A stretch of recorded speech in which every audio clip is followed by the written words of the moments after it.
آج میں اس plate form سے آرمی چیف فیلڈ مارشل سے ہاتھ جوڑ کے اپیل کرتا ہوں، خدا کے لیے زراعت کو بچا لو۔ وہاں آپ کو موت نہیں آتی جہاں 600% تنخواہیں بڑھاتے ہیں، صرف آپ کو موت آتی ہے جب کاشتکار کو گندم کا ریٹ دینا ہو، صرف آپ کو موت آتی ہے جب کاشتکار کو گندم کا ریٹ دینا ہو۔ یہ ہے ملک کا سب سے بڑا نقصان۔ کوئی ڈوب کے مرا، کسی کو احساس ہوا؟ ان 2 سالوں میں کاشتکار کو 2200 ارب روپے کا ڈائریکٹلی ٹیکہ لگایا گیا، اس کی جیب سے نکالے گئے۔ آج حکومت کے لوگ بیٹھ کے خوشی کے شادیانے بجاتے ہیں کہ ہم نے آٹا سستا کر دیا۔ آؤ میں دعوت دیتا ہوں، آ کے دیکھیں کپاس کا کیا حشر ہے۔ محترمہ یہ 1500 2000 ہی جو تم صبح دوپہر شام کھاتی ہو، شرم تم کو آتی نہیں؟ میں کاشتکاری کے حوالے سے اگر کہوں کہ کاشتکار کے اس وقت نہ گھر کے حالات اچھے، نہ کھیت کے حالات اچھے، نہ بچوں کی تعلیم کے حالات اچھے، نہ صحت کے حالات اچھے۔ جو فصلیں اس وقت وہ کاشت کر چکا ہے اس میں بیلنس یوز آف فرٹیلائزر کر سکے۔ مین وجہ کیا ہے؟ وجہ یہ ہے کہ کاشتکار کو اس کی فصلوں کی قیمت نہیں مل رہی، اور فصلوں کی قیمت نہ ملنے میں حکومت ڈائریکٹلی رکاوٹ ہے، خصوصاً گندم میں۔ گندم ہماری میجر فصل ہے۔ پاکستان میں تقریباً 4.5 کروڑ ایکڑ رقبہ زیر کاشت ہے، جس میں 2.5 کروڑ ایکڑ پہ گندم کاشت ہوتی ہے، اور گندم ہی تمام فصلوں کا انجن ہے۔ اگر گندم کی فصل بہتر ہوگی تو آٹومیٹلی باقی فصلیں بھی بہتر ہوں گی، اور کاشتکار کو اچھا ریٹ ملے گا تو وہ باقی فصلوں پہ خرچ کر سکے گا۔ لیکن بدقسمتی سے 2 سال سے کاشتکار کو اس کی قیمت، اس کا معاوضہ اسے پورا نہیں مل رہا۔ یعنی اس سال اگر آپ لیں تو اس کی کاسٹ آف پروڈکشن تھی 3400-3500 روپیہ، لیکن اسے ریٹ ملا 1900 2000 2100 روپیہ۔ یعنی تقریباً ان 2 سالوں میں کاشتکار کو 2200 ارب روپے کا ڈائریکٹلی ٹیکہ لگایا گیا، اس کی جیب سے نکالے گئے، صرف گندم کی بات میں باقی فصلوں کی بات نہیں کر رہا۔ آج میں حکومت کو بتانا چاہتا ہوں کہ وہ جو زرعی پیکیج اناؤنس کر رہے ہیں اس کا رزلٹ کیا ہے، اور جب کاشتکار کو قیمت ملی اس کا رزلٹ کیا ہوا۔ اگر آج سے 2-2.5 سال پہلے کاشتکار کو اس کی گندم کا ریٹ ملا، اس کا رزلٹ یہ ہوا کہ پچھلے سال ہم نے آپ کو گروتھ دی 6.25، اور اگر پچھلے سال گندم کا ریٹ نہ ملا تو وہ گروتھ آ گئی 0.56 پہ، وہ بھی لائف سٹاک کو ملا کے۔ اور ایکچولی ایگریکلچر کی گروتھ -30%، 13.5%، یعنی کہ 13.5% مائنس میں گئی وہ۔ کیا یہ ملک افورڈ کر سکتا ہے؟ کیا ہماری ایکسپورٹ میں کیا کمی آئی؟ آج حکومت کے لوگ بیٹھ کے خوشی کے شادیانے بجاتے ہیں کہ ہم نے آٹا سستا کر دیا۔ مجھے یہ بتائیں کہ ملک کی معیشت کا کیا حشر آپ نے کر دیا ہے، زراعت کا کیا حشر کر دیا ہے؟ کیا اگلے سال آپ کو گندم ملے گی؟ آؤ میں دعوت دیتا ہوں، آ کے دیکھیں کپاس کا کیا حشر ہے، کہ آج کپاس کا پودا 1.5 فٹ سے اوپر نہیں جا رہا۔ وجہ کہ کاشتکار کے پاس پیسے نہیں ہیں کہ اس کے اوپر خرچ کر سکے، بیلنس یوز آف فرٹیلائزر کر سکے، وہ پیسٹی سائڈ کا استعمال کر سکے۔ محب وطن ہونے کے ناطے ہم نے ارلی کپاس زیادہ کاشت کی۔ فروری میں کیا ہمیں گندم کے پیسے آئیں گے، ہم اس کے اوپر خرچ کریں گے، لیکن جب گندم کے پیسے نہ آئے تو وہ 8.5 لاکھ ایکڑ کی پیداوار پچھلے سال کی 3 لاکھ ایکڑ کی پیداوار سے بھی کم ہو رہی ہے۔ اس وقت آ رہی ہے فصل ہماری، جو ہماری 30 جون تک آئی ہے، وہ پچھلے سال سے بھی کم ہے۔ ہماری پر ایکڑ پیداوار پچھلے سال سے آدھی ہو گئی ہے۔ وجہ کاشتکار کے پاس پیسے نہیں ہیں، کاشتکار اس پہ خرچ نہیں کر سکتا۔ اگر آپ ایکسپورٹ کے فگر دیکھیں تو ہم نے ایکسپورٹ میں کتنی کمی کی۔ یہ ہے ملک کا سب سے بڑا نقصان کہ چاول 11% ان 6 ماہ میں ایکسپورٹ کم ہوئی ہے، 1 جنوری سے لے کے 30 جون تک۔ مکی 70% ایکسپورٹ کم ہوئی ہے۔ کیا حکومت ہوش کے ناخن لیے انہوں نے؟ لہسن پیاز 31% ایکسپورٹ کم ہوئی ہے، کنو 33%، کیلا 69%، گاجر مولی 24%، آم 40%۔ یہ پتہ کتنا بنتا پیسہ؟ یہ بنتا 1.5 سے 2 بلین ڈالر۔ جو اس ملک میں پیسہ آنا تھا وہ نہیں آیا، اور صرف کاٹن ہم نے 6 ماہ میں 2 بلین ڈالر کی امپورٹ کی۔ کوئی ڈوب کے مرا، کسی کو احساس ہوا؟ 1 بلین ڈالر کی خاطر اب IMF کے پاؤں پکڑ رہے ہوتے ہیں، ان کی ہر بات مان رہے ہوتے ہیں۔ ان کی ہم بات مانتے ہیں کہ ہم کاشتکار کو ریٹ نہیں دیں گے, ہمیں پیسے دو. انہیں ہم کہتے ہیں کہ کاشتکار کو گندم کا ریٹ نہیں دیں گے, ہمیں پیسے دو. ہم نے اپنی تنخواہیں 600% بڑھانی ہے. وہاں آپ کو موت نہیں آتی جہاں 600% تنخواہیں بڑھاتے ہیں, صرف آپ کو موت آتی ہے جب کاشتکار کو گندم کا ریٹ دینا ہو. اور حالانکہ اس کاشتکار کو ریٹ دینا, اس سے مراد کیا ہے کہ آپ کے پورے پاکستان کی معیشت سے چل رہے ہیں. اس سے میں حکمرانوں سے کہتا ہوں, آئے شہروں میں دیکھیں کہ ایک عام دکاندار کی سیل کیا رہ گئی ہے. وہ کپڑے والوں کے پاس چلے جائیں, وہ برتنوں والوں کے پاس چلے جائیں, وہ جوتوں والوں کے پاس چلے جائیں, وہ کراکری والوں کے پاس چلے, سب کی سیل 50% کم ہو چکی ہے اس وقت, کیونکہ کاشتکار کے پاس پیسہ نہیں آیا. یہی پیسہ اس ملک کی معیشت میں سرکولیٹ کرتا ہے. یہ محب وطن پاکستانی کاشتکار بہت پریشان ہے. اس کے گھر میں خدا کی قسم میں کھا کہتا ہوں صفحے ماتم بچھی ہوئی ہے, کیونکہ وہ اپنی فصلوں سے عشق کرتا ہے. جب اس پہ خرچ نہیں کر سکتا, جب اس کو خوراک نہیں دے سکتا, اس کی فیلنگ یہ ہوتی ہے کہ اس نے اپنی اولاد کو خوراک نہیں دی. یہ اس کی محبت ہے اپنی فصلوں کے ساتھ. لیکن اس وقت حکومت وقت نے اس کی گردن دبوچ دی ہے. اس وقت آج وہ سوچتا ہے کہ میں فصل کاشت کروں یا نہ کروں. وہ کون سی وجہ ہے کہ ہمارے ملک میں پیاز زیادہ ہوا, ایکسپورٹ کیوں نہیں ہوا؟ کیا ہمیں پاکستانی کاشتکار کو پیاز کا ریٹ ملا؟ اس کی پیداواری لاگت اس کو ملی؟ گاجر, مولی, پالک, دھنیا, ہر چیز کا ریٹ خدا کی قسم نہیں ملا. گوبھی کا ریٹ نہیں ملا. اس کاشتکار نے یہ بھنڈی 1 روپے کلو بیچی ہے, کیا اس کو اس کی پیداواری لاگت ملی؟ کوئی میکینزم ہے ان کے پاس؟ کوئی طریقہ کار ہے کہ کاشتکار کو نقصان نہ ہو؟ کوئی طریقہ کار ہے کہ کاشتکار کو 25% اس کا منافع ملنا چاہیے؟ ہندوستان میں 50% منافع ہے فصلوں کا.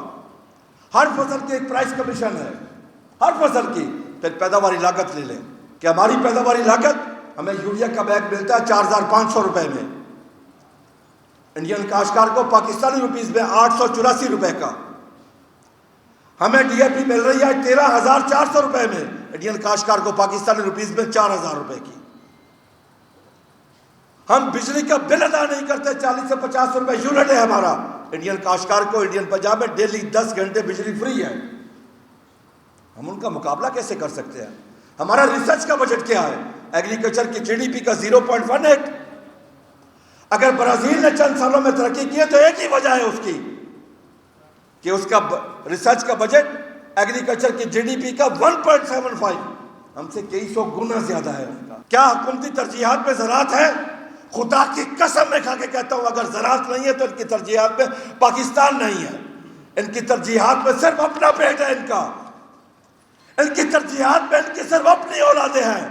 اپنی 600% تنخواہیں بڑھاتے ہوئے تمہیں موت نہ آئی اس وقت کہ ایک غریب تو بھوکا مر رہا ہے, ایک غریب کے پاس تو کھانے کے پیسے نہیں ہیں, ایک غریب تو 3 وقت کی روٹی نہیں کھا سکتا. تم 600% اپنی تنخواہیں بڑھا رہے ہو. تمہیں شرم نہ آئی اس وقت؟ تم ڈوب کے نہ مرے اس وقت جب 600%. پھر آ کے ٹی وی پہ بتاتے ہیں میں نے نہیں بڑھائی اپنی تنخواہ, میں نے نہیں بڑھائی اپنی تنخواہ, اور لوگوں نے بڑھائی ہے. یہ کوئی طریقہ ہے؟ کیا ہم ایک مہذب معاشرے میں رہتے ہیں؟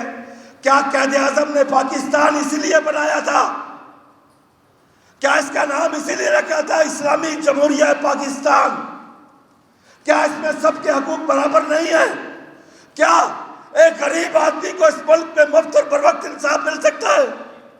خدا کی قسم اسے رب ذوالجلال کا مقابلہ کرنا پڑتا ہے, اسے رشوت دینی پڑتی ہے, تب جا کے اسے کہیں انصاف ملتا ہے. ایک غریب آدمی کا جینا محال ہو گیا ہے. ایک کاشتکار اس وقت ہاتھ کھڑے کر گیا ہے. خدا کی قسم ہمارے ہاتھ کھڑے ہم کاشت نہیں کر سکتے. حکومت آئے خود کاشت کرے.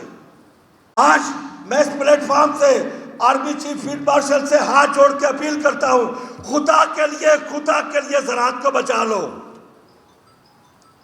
خدا کے لیے یہ حکمران نہیں بچا سکتے اس وقت زراعت کو. ان کی ترجیحات پہ نہیں ہے زراعت اس وقت. اگر ہوتی تو کاشتکار کے ساتھ یہ سلوک نہ ہوتا. اگر یہ ہوتا تو کاشتکار کو یہ موت نہ دی جاتی. خدا کی قسم اس وقت کاشتکار بالکل وینٹیلیٹر پہ ہے اس وقت. معاشی طور پہ وہ مر چکا ہے اس وقت، کیونکہ کسی فصل پہ وہ خرچ ہی نہیں کر سکتا۔ اگر آپ کی کپاس نہیں ہوگی، آپ مکئی کی فصل لے لیں، کیا اس کا ریٹ ملا؟ کاشتکار کو پچھلے سال کیا مونجی کا ریٹ ملا؟ کسی فصل کا ریٹ نہیں ملا۔ پہلے یہ ہوتا تھا کہ اگر 4-5 سالوں میں کسی ایک فصل کا ریٹ نہیں ملا تو باقی فصلیں اس کو کور کر جاتی تھی، لیکن آج کسی فصل کا ریٹ نہیں ہے۔ پھر حکومت ہمارے زخموں کے اوپر نمک چھڑکتی ہے، وزیر آتے ہیں آگے کہتے ہیں ہم نے آٹا سستا کر دیا، روٹی سستی کر دی۔ بھائی اپنا کردار تو بتاؤ کہ کیسے آپ نے سستا کیا؟ کیا ہماری پیداواری لاگت کو کم کیا؟ کیا اس سال آپ کی 3 ملین ٹن گندم کم نہیں ہوئی؟ 3 ملین ٹن گندم کم ہوئی اس سال، صرف پچھلے سال کے غلط فیصلے کی وجہ سے۔ اور اگلے سال میں آج نوٹ کروا کے جا رہا ہوں 10 ملین ٹن کم از کم ہوگی یہ گندم۔ میرے منہ میں خاک، رزق میرا اللہ دیتا ہے، کسان وسیلہ ہے، کسان نائب خدا ہے، اللہ کا دیا اور رزق اس زمین کا سینہ چیر کے اللہ کی مخلوق تک پہنچاتا ہے۔ لیکن آج اس نائب خدا کے ساتھ اس ملک میں جو سلوک ہو رہا ہے، ایک سوتیلی ماں جیسا سلوک ہو رہا ہے اس کے ساتھ، کہ اس کو اس کی پیداواری لاگت ہی نہ ملے۔ آج وجہ کیا ہے کہ اس وقت آپ کے پاس نائٹروجن کھادوں کا استعمال، یعنی کہ یوریا وغیرہ کا، امونیم نائٹریٹ کا استعمال 20% کم ہو گیا ہے۔ فاسفورس کھادیں، ڈی اے پی، نائٹروفاس وغیرہ کا 15% استعمال کم ہوا ہے پچھلے سال۔ یہی وجہ پیداوار میں کمی آئی ہے۔ اگر کاشتکار انپوٹس نہیں ڈالیں گے، پیسٹیسائڈ کا سپرے نہیں کریں گے، کھادیں پوری نہیں ڈالیں گے تو کیا ہوگا؟ فصلوں کی پیداوار پوری نہیں ہوگی۔ پوٹاش نہیں ڈالیں گے تو کیا ہوگا؟ فصلوں کی پیداوار نہیں آئے گی۔ حکومت اس بارے میں قطعی نہیں سوچ رہی۔ آج ہم فلاں چیز دے رہے ہیں، ہمیں نہیں چاہیے آپ کا یہ پیکج، ہمیں ہماری فصل کا صرف ریٹ چاہیے، اصل ریٹ چاہیے، حق چاہیے اپنا، جائز ریٹ چاہیے۔ ہم ناجائز ریٹ کی بھی نہیں بات کر رہے ہیں۔ حکومت آئے میڈیا کو بتائے کہ کاشتکار کی کاسٹ آف پروڈکشن کیا ہے۔ ہائی کورٹ میں جا کے خود بتا رہے ہیں، خود جو ہائی کورٹ کا فیصلہ آیا ہے کہ کاشتکار کو کاسٹ آف پروڈکشن 3550 روپے ہے کاشتکار کی۔ یہاں کے کیوں نہیں بتاتے؟ اگر کاشتکار کی 3550 روپے ہے تو کاشتکار کو 1900 2000 دے کے ظلم کیوں کیا گیا؟ کاشتکار کے ساتھ یہ زیادتی کون کی گئی؟ یہ ازالہ کون کرے گا کاشتکار کا؟ اب کاشتکار کے پاس آگے پیسے نہیں ہیں۔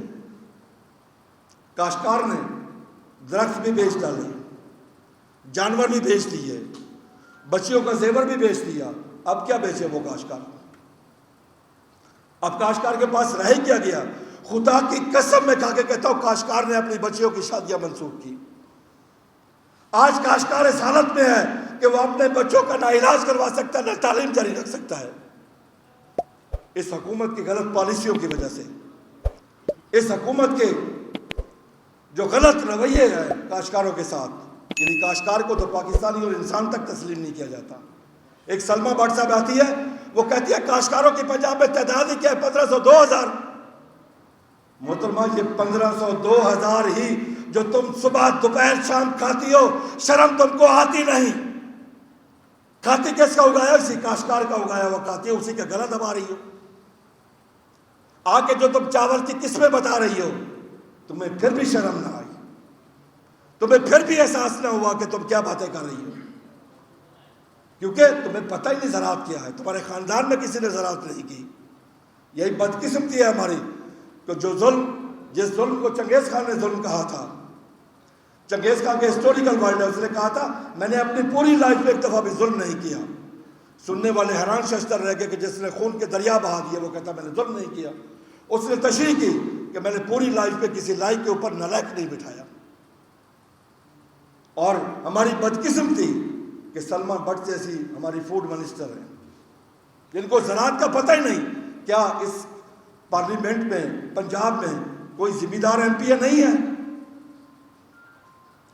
کوئی ایسا نہیں ہے جو کاشتکاری کرتا ہو، جو کاشتکاری کو جانتا ہو؟ پچھلے دنوں ایک ایم پی نے کھڑے ہو کے ہاؤس میں کہا کہ جی سلمہ بٹ کو نوبل پرائز ملنا چاہیے کہ جو چاول کی قسمیں اس نے بتائی ہے وہ کسی سائنسدان کو نہیں پتا۔ ادھی کچی پونی کچی، ادھی پکی پونی پکی. اگر آپ نے زراعت کو نہ بچایا تو آپ کی معیشت کبھی بھی بہتر نہیں ہو سکتی. آپ کے پاس زراعت کے علاوہ ہے ہی کچھ نہیں. پچھلے سالوں میں آپ کی جو ایکسپورٹ تھی وہ کوئی $31.5 بلین کی تھی. اس میں صرف $20 بلین کاٹن کا حصہ تھا، $4 بلین چاول کا حصہ تھا، $1-2 بلین باقی چیزیں ملا کے، باقی آپ کے پاس بچتا ہی کیا 2-3 بلین کے علاوہ. آپ کے پاس زراعت کے علاوہ کچھ بھی نہیں ہے. لیکن اگر آپ نے اس کسان کو مار دیا تو 25 کروڑ عوام کی فوڈ سیکورٹی کا ضامن کون ہوگا؟ آج کسان ہی ہے جو آپ کی فوڈ سیکورٹی کا ضامن بنا ہوا ہے، جو سال کے 365 دن کام کرتا ہے آپ کے لیے، سردیوں گرمیوں ننگے پاؤں. اسی گندم میں جب کوڑا پڑ رہا تھا ننگے پاؤں رات کو اندھیری راتوں میں آپ کے لیے اس گندم کو پانی لگا رہا تھا وہ. لیکن کسی کو کوئی لحاظ نہ ہوا، کسی کو بھی. آج وہ کاشتکار بہت پریشان ہے، بہت زیادہ پریشان ہے. جب اپنے گھر میں بھوکے بچوں کو دیکھتا ہے تو اس وقت اس کا کلیجہ باہر آتا ہے. میں حکومت سے پھر گزارش کرتا ہوں، خدا کے لیے اس زراعت کو بچاؤ، اس کسان کو بچاؤ. یہ زراعت بھی مر رہی ہے، کسان بھی مر رہا ہے.